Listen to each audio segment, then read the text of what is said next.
Good morning students. ये second year की class में आज हम पढ़ेंगे समष्टि अर्थशास्त्र की प्रकृति एवं महत्व। तो देखते हैं हम इसमें सबसे पहले हम इसकी मीनिंग एवं डेफिनेशंस को देखते हैं। समष्टि अर्थशास्त्र आर्थिक विश्लेषण की वह शाखा है जिसमें अर्थव्यवस्था की समस्त इकाइयों का समग्र रूप से अध्ययन किया जाता है। इस पॉइंट को आप नोट कीजिए कि इसमें किसका अध्ययन किया जाता है? समस्त इकाइयों का समग्र रूप, ठीक है, समग्र रूप से अध्ययन किया जाता है। दूसरे शब्दों में समष्टि अर्थशास्त्र के अंतर्गत संपूर्ण अर्थव्यवस्था से संबंधित योगों या समूहों जैसे राष्ट्रीय आय, राष्ट्रीय बचत, कुल विनियोग, कुल रोजगार, कुल उत्पादन, कुल उपभोग तथा सामान्य मूल्य स्तर का अध्ययन किया जाता है। इसके अंतर्गत अर्थव्यवस्था का उसके संपूर्ण रूप में अध्ययन किए जाने के कारण इसे समग्र का अर्थशास्त्र, इकोनॉमिक्स ऑफ एग्रीगेट्स भी कहा जाता है। यानी हम इकोनॉमी की संपूर्णता से अध्ययन करते हैं। हम यहाँ पर किसी पर्टिकुलर पर्सन की रोजगार के बारे में अध्ययन न करके संपूर्ण रोजगार का अध्ययन करेंगे। इसी प्रकार हम किसी व्यक्ति की आय को ना देखकर राष्ट्रीय आय के बारे में हम अध्ययन करते हैं। इसी तरीके से अगर बचत की बात की जाए तो पर्टिकुलर पर्सन की बचत के ऊपर हमारा ध्यान नहीं जाकर राष्ट्र की बचत के ऊपर हमारा ध्यान दिया जाता है। यहाँ पर कह सकते हैं आप संपूर्ण राष्ट्र के समग्र का यह योग होता है। इसमें व्यक्ति की इकाई का अध्ययन नहीं किया जाता है। व्यक्ति की इकाई का अध्ययन किसमें किया जाता है? व्यष्टि अर्थशास्त्र में, ठीक है। प्रोफेसर बोल्डिंग के अनुसार समष्टि अर्थशास्त्र व्यक्ति की इकाइयों का नहीं बल्कि उनके योगों का अध्ययन करता है, ठीक है। यानी यहाँ पर हम व्यक्तिगत रूप से इंडिविजुअल पर्सन का अध्ययन नहीं करते हैं अपितु समूह का अध्ययन करते हैं, या आप कह सकते हैं हम इसमें योगों का अध्ययन करते हैं। जैसे कि हम इसमें व्यक्तिगत आय के स्थान पर राष्ट्रीय आय, व्यक्तिगत कीमतों के स्थान पर कीमत स्तर, व्यक्तिगत उत्पादन के स्थान पर राष्ट्रीय उत्पादन का अध्ययन करते हैं, ठीक है। हम और भी अगर इसमें कुछ और ऐड करना चाहे तो हम कह सकते हैं कि समष्टि अर्थशास्त्र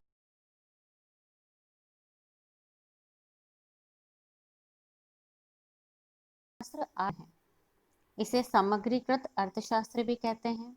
इसे आय सिद्धांत के रूप में भी कहा जा सकता है। समष्टि अर्थशास्त्र के अंतर्गत संपूर्ण अर्थव्यवस्था के योगों से छोटे योगों का भी उपयोग होता है, पर वे छोटे योग संपूर्ण अर्थव्यवस्था के योगों के उपविभाग के रूप में होते हैं। इस प्रकार संक्षेप रूप में समष्टि अर्थशास्त्र आर्थिक व्यवस्था का उसके समग्र या संपूर्ण रूप से अध्ययन करता है, ठीक है। आगे हम इसमें इसके स्टॉक की बात करें। समष्टि अर्थशास्त्र में का क्षेत्र के किन किन आयामों को इसमें अध्ययन किया जाता है, इसका स्कोप कितना बड़ा है, अगर हम देखें तो आप इस डायग्राम से देख सकते हैं।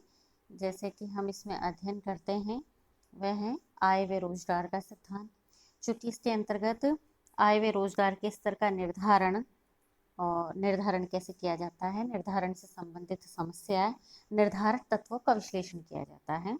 जैसे निर्धारण करने वाले तत्व जैसे कि उपभोग फलन, विनियोग फलन, गुणक, त्वरक आदि का इसमें अध्ययन किया जाता है। इसी प्रकार से सामान्य मूल्य स्तर का अध्ययन, समष्टि अर्थशास्त्र सामान्य मूल्य स्तर का अध्ययन करता है। सामान्य मूल्य स्तर से आप समझिए हम किसी पर्टिकुलर थिंग, या आप कह सकते हैं कि किसी एक वस्तु का की कीमतों का हम अध्ययन नहीं करके अर्थव्यवस्था में उत्पादित समस्त वस्तुओं की कीमतों का हम क्या करते हैं, जनरल प्राइस लेवल निकालते हैं। सामान्य कीमत स्तर का हम इसमें अध्ययन करते हैं। इसमें सामान्य कीमत स्तर के अलावा आप कह सकते हैं कि मुद्रास्फीति का भी इसमें अध्ययन होता है।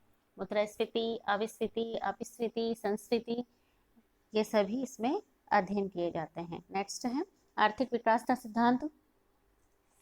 समष्टि अर्थशास्त्र में हम विकास व नियोजन के सिद्धांत का अध्ययन करते हैं। इसके विकास कैसे किया जाना है, नियोजन किस तरीके से लागू किया जाना है, इसकी व्यू रचना, नियोजन के सिद्धांत आदि का इसमें अध्ययन होता है। नेक्स्ट व्यापार चक्रों का सिद्धांत। अर्थव्यवस्था में आने वाले उतार चढ़ावों का विश्लेषण, उनके दुष्प्रभावों पर नियंत्रण, उन उतार चढ़ावों को रोकने के उपाय आदि के लिए मौद्रिक नीति, राजकोषीय नीति एवं व्यापारिक नीति में समायोजन करने पड़ते हैं और इन सब का अध्ययन समष्टि अर्थशास्त्र में होता है। नेक्स्ट है अंतर्राष्ट्रीय व्यापार तथा विदेशी विनिमय सिद्धांत।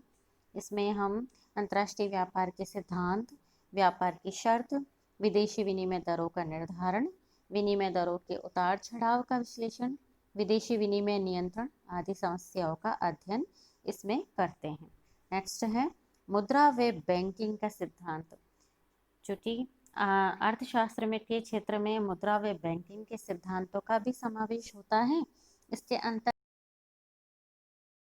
है साख व्यवस्थाएं, बैंकिंग के सिद्धांत, केंद्रीय बैंक की व्यवस्था एवं कार्यप्रणाली एवं अंतर्राष्ट्रीय वित्त का अध्ययन किया जाता है।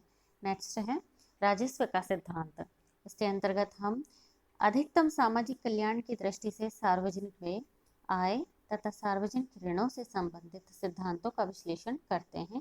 राष्ट्रोषीय नीति का दूसरी नीतियों से समायोजन कैसे होता है, इसको किस तरीके से समायोजित किया जाता है, इसका अध्ययन इसमें किया जाता है। नेक्स्ट है वितरण का समग्र सिद्धांत। समष्टि अर्थशास्त्र के क्षेत्र में वितरण का समष्टि मूलक सिद्धांत भी आता है, जिसके अंतर्गत उत्पत्ति के विभिन्न साधनों का राष्ट्रीय आय में सापेक्षिक हिस्सा निर्धारित करने के सिद्धांतों का विश्लेषण किया जाता है।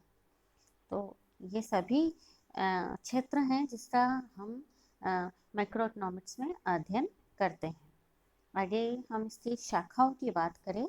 समष्टि आर्थिक विश्लेषण की शाखाएं, प्रकार व रूप। व्यष्टि अर्थशास्त्र की भांति समष्टि अर्थशास्त्र की भी 3 शाखाएं हैं। ये 3 शाखाएं हैं समष्टि स्थैतिक, समष्टि तुलनात्मक स्थैतिक और समष्टि प्रावैधिकी। हम इनको संक्षिप्त रूप से आगे हम इसका अध्ययन करते हैं। जैसा कि समष्टि आर्थिक स्थिति के लिए कहा गया है, ये समष्टि विश्लेषण की वह शाखा है जिसके अंतर्गत किसी समय बिंदु पर संपूर्ण अर्थव्यवस्था की अंतिम संतुलन स्थिति का विश्लेषण किया जाता है। ठीक है, यहाँ पर फाइनल बैलेंस आप या हम कह सकते हैं इक्विलिब्रियम, अगर हम कहते हैं फाइनल इक्विलिब्रियम का इसमें अध्ययन किया जाता है। स्थापना के कारणों एवं प्रक्रियाओं पर ध्यान न देकर केवल अंतिम संतुलन अवस्था का विश्लेषण करता है। ऐसे संतुलन अवस्था को हम समीकरण में देख सकते हैं, जैसा कि जब हम राष्ट्रीय आय का कैलकुलेशन करते हैं तो जो समीकरण है वह है y बराबर c+i। तो ये एक इक्वेशन है। अगर जैसा कि आपको पता ही है कि समष्टि स्थैतिक में राष्ट्रीय आय का निर्धारण कहाँ होता है, वह होता है जहाँ समग्र पूर्ति फलन, या आप कह सकते हैं कुल पूर्ति फलन कुल मांग फलन को काटती है। ठीक है, कुल पूर्ति फलन ये हो गया आपका और कुल मांग फलन इस तरीके से। तो ये दोनों आपस में जहाँ एक दूसरे को काटते हैं वहाँ पर आपकी राष्ट्रीय आय का डिटर्मिनेशन होता है। तो अगर हम इस डायग्राम को देखते हैं आगे, इसमें देखिए 45 डिग्री जो रेखा जा रही है वह समग्र पूर्ति फलन को बता रही है। ठीक है, और आप इसमें y अक्ष पर देख सकते हैं, y अक्ष पर लिखा हुआ है कुल व्यय कुल पूर्ति। कुल व्यय को आप कुल मांग भी लिख सकते हैं। ठीक है, कुल मांग और कुल पूर्ति फलन। और y अक्ष पर आप देखिए राष्ट्रीय आय, जो कि कैसे डिसाइड हो रही है, वह डिसाइड हो रही है समग्र पूर्ति फलन यानी ASF और समग्र मांग फलन यानी ADF। ये दोनों एक दूसरे को जहाँ एक दूसरे को काट रहे हैं वहाँ पे आप कह सकते हैं राष्ट्रीय आय का डिटर्मिनेशन हो रहा है।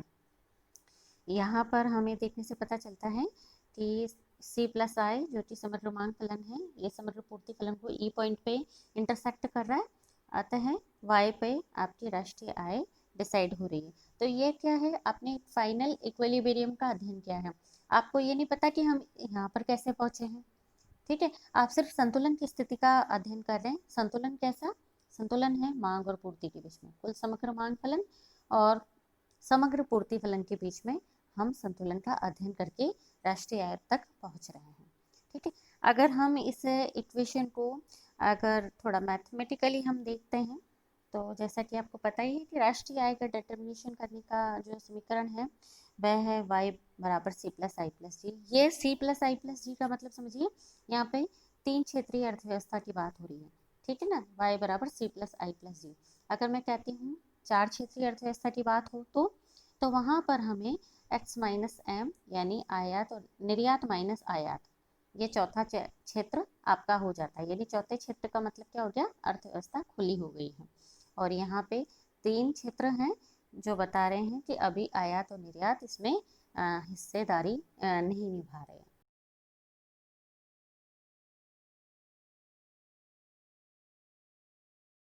ठीक है, फलन को हम लिख सकते हैं a प्लस बी वाई। यहाँ पर b है MPC, ठीक है, सीमांत उपभोग प्रवृत्ति। a है आपका ऑटोनोमस इन्वेस्टमेंट, यानी वह उपभोग जो आय से रिलेट नहीं करता है, स्वतंत्र उपभोग है ये, जिसका आय से कोई संबंध नहीं है। आय अगर शून्य भी होती है तो ये व्यक्ति की उपभोग की प्रवृत्ति बता रहा है कि इतना तो वो उपभोग करेगा अगर आय का लेवल कुछ भी होता है तो। ठीक है, यहाँ पर अगर हम निजी निवेश को इन्होंने कांस्टेंट कर दिया है, जैसे कि हम देख रहे हैं, इसी प्रकार से स्वायत्त निवेश को भी कांस्टेंट कर दिया गया है। अब इस इक्वेशन, ये जो कांस्टेंट मान है, इन कांस्टेंट मान को हम इस इक्वेशन पे रखते हैं, ये सारे ये ऊपर वाली इक्वेशन पे रखते हैं ये सारे सी, ये वाले मान को, है ना, ठीक है, ये वाले मान को। तो इन मानों को यहाँ रखने पर हमें हमारे पास में ये इक्वेशन प्राप्त होती है। इसको जब आप सॉल्व आउट करेंगे तो चूँकि y की संख्याओं को एक तरफ लेके चले जाइए आप, और जब आप सॉल्व आउट करेंगे तो आपके पास में लास्ट में इस तरीके से ये इक्वेशन प्राप्त होगी।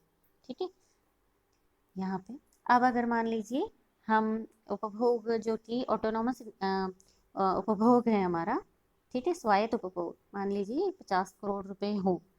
अब इन्होंने मैथमेटिकली बताया है कि किस तरीके से इसका आंसर इस फॉर्मूले को यूज़ करके हम कैसे आंसर निकाल पाते हैं। ठीक है, तो A बराबर 50 करोड़ रुपए हो, निजी स्वायत्त निवेश 100 करोड़ रुपए हो, सरकारी व्यय 50 करोड़ और उपभोग की सीमांत प्रवृत्ति 0.8 हो, तो आय का निर्धारण कैसे किया जाएगा। तो आपको ये मान रखने, यानी A की जगह क्या लिखेंगे आप, यहाँ पे, यहाँ लिखा आपने इस A की जगह आपने यहाँ पे लिखा है 50 करोड़। ठीक है, फिर आगे चलिए, निजी स्वायत्त निवेश, निजी स्वायत्त निवेश का मान क्या है, 100 करोड़। ठीक है, तो ये 50 प्लस 100, इसी तरीके से सरकारी उपभोग भी हो गया है 50। ठीक है, और इसको 1 माइनस बी में क्या आएगा, 0.8। ठीक है, अब आप इसको जब सॉल्व करेंगे तो सॉल्व करने के बाद में आपके पास में इस तरीके से ये आंसर आएगा, यानी इनकम जो है वो है 1000 करोड़ रुपए। ठीक है, ये जो बता रहा है ये क्या है, स्थैतिक समष्टि आय संतुलन। ठीक है, यहाँ पर ये 100 करोड़ लिखा हुआ है, इसको 1000 करोड़ रुपए आप कर दीजिएगा। तो ये तो हमें है फाइनल इक्विलिब्रियम पर हम कैसे पहुँचते हैं, समष्टि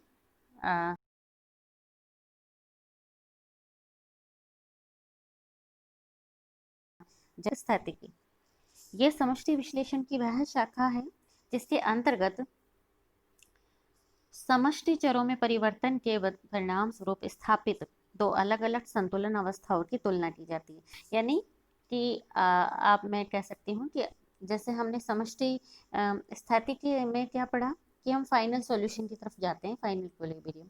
मान लीजिए ये पहला पॉइंट है E, जहाँ पर आपको इनकम y1 प्राप्त हो रही है। अब अगर मान लीजिए समग्र मांग फलन में कुछ भी चेंज आता है और इस चेंज की वजह से जो नया इक्विलिब्रियम पॉइंट यहाँ पे डिसाइड हुआ, ठीक है, और नई इनकम जो लेवल हमें प्राप्त हुआ वो y2, तो यहाँ पर क्या किया जाता है, इन दोनों यानी नई आय और पुरानी आय के बीच में तुलनात्मक अध्ययन किया जाता है।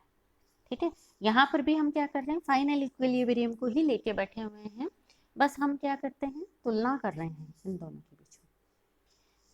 ठीक, तो इसमें देखते हैं कि जैसे y बराबर c प्लस आई संतुलन की प्रथम अवस्था को बता रहा है। अब अगर मान लीजिए कि निवेश में वृद्धि कर दी जाती है और निवेश में वृद्धि करके मान लीजिए पहला संतुलन जो आपको प्राप्त हो रहा है वह है y बराबर c प्लस आई। इस फॉर्मूले को यूज करके आप पहले संतुलन बिंदु पर पहुंचते हैं। अब अगर मान लीजिए निवेश में वृद्धि हो जाती है डेल्टा ई के बराबर, तो ये निवेश में वृद्धि होने की वजह से इनकम नहीं आएगी अब आपके पास में। अब नया इनकम जो होगा वो है y1, वो होगी c प्लस आई प्लस डेल्टा आई। ये जो नई इनकम होगी ठीक है, तो ये भी संतुलन बता रही है, ये भी संतुलन बता रही है, लेकिन हमें इसमें क्या करना है, तुलना करनी है। तो इस तुलना का इसमें अध्ययन किया जाता है। ठीक है, तो आप इसको ये डायग्राम से देख सकते हैं।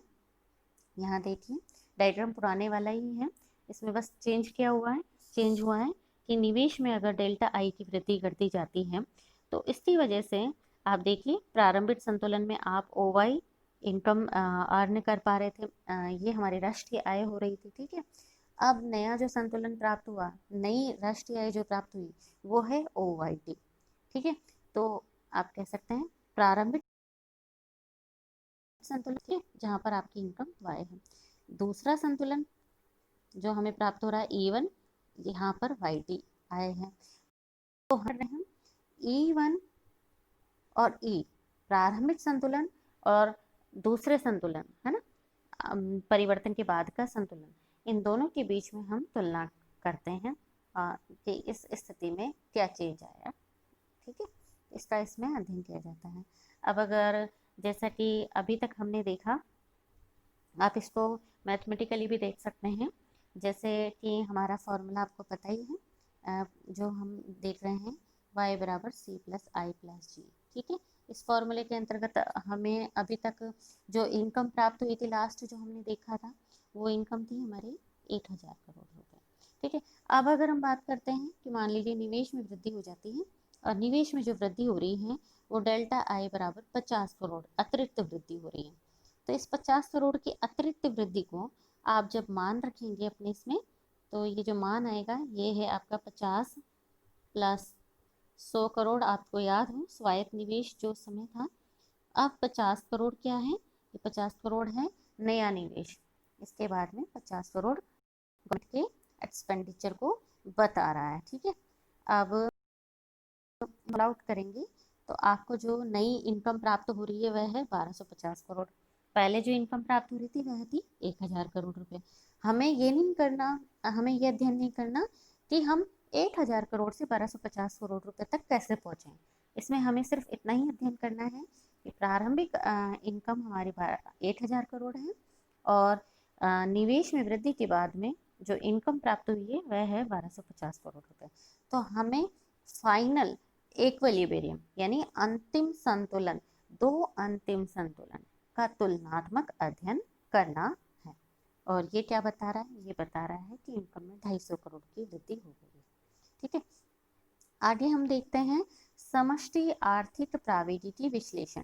ठीक है, इसके अंतर्गत क्या किया जाता है, इसमें जो अभी तक हमने तुलनात्मक स्थिति में दो फाइनल इक्विलिब्रियम की तुलना करते हैं, इसमें हम उस परिवर्तन के मार्ग का अध्ययन करते हैं, यानी हम पहले संतुलन से लेके दूसरे संतुलन तक कैसे पहुंचे, वो रास्ता कौन सा है जिससे हम दूसरे संतुलन की तरफ पहुंच पाए हैं, इसका हमें यहाँ अध्ययन करना होता है। जैसा कि डायग्राम देखिए ऐसा ही है डायग्राम, ये ई पॉइंट बता रहा है प्रारंभिक संतुलन को, ठीक है, y0 जिसमें इनकम है। फिर इसी प्रकार E1 बता रहा है दूसरे नए संतुलन की स्थिति को बता रहा है जिसमें इनकम है आपके YT। ठीक है, तो आप Y0 से YT तक कैसे पहुंचे, उस रास्ते का इसमें हम अध्ययन करते हैं। तो ये जो आप इसमें देख सकते हैं डायग्राम के थ्रू, ई से आप एल तक पहुंचे, एल से एम, एम से एन, एन से पी, ओ से पी, और इस तरीके से आप करते करते E1 तक पहुंच पाए हैं। ठीक है, यहाँ पर हम इस परिवर्तन के रास्ते का अध्ययन करते हैं। इसके अब इसमें हमें कुछ चीजें हैं, जैसा कि आपको पता ही है कि उपभोग, वर्तमान अवधि का उपभोग पिछले अवधि की आय पर निर्भर करता है। तो यहाँ पर ये जो उपभोग और आय के बीच में जो वह संबंध है प्राविधिकी संबंध है, यानी इनकम जो आपका कंजप्शन है वो लास्ट आपकी जो इनकम थी उसके ऊपर डिपेंड करता है। ठीक है, एक तो ये हम मानते हैं इसमें। इसके अलावा हम क्या मानते हैं, इसमें हम जैसा कि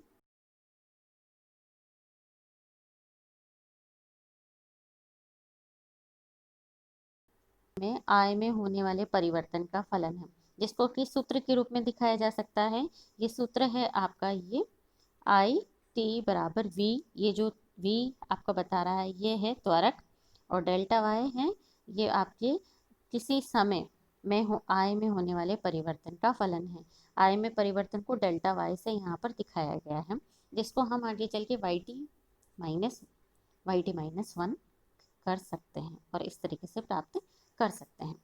अब अगर हम देखें इस डायग्राम में, लास्ट जो हमने डायग्राम देखा इसमें आप देख रहे हैं कि कुल पूर्ति फलन को कुल मांग फलन जहाँ पर काट रहा है प्रारंभिक संतुलन बिंदु पर, ये देखिए यहाँ पर ई पॉइंट पे, ठीक है, इस पॉइंट पे तो इनकम आपको ओ वाई प्राप्त हो रही है। नेक्स्ट जो संतुलन प्राप्त हो रहा है उस संतुलन में आप ये देखिए, उस संतुलन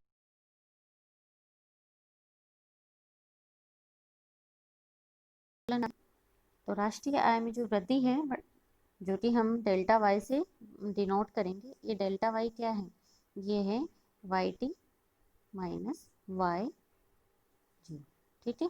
तो ये आपकी आय में वृद्धि का को बता रहा है। हमें इस आय में वृद्धि ये वृद्धि कैसे हो रही है इसका हमें अध्ययन करना होता है।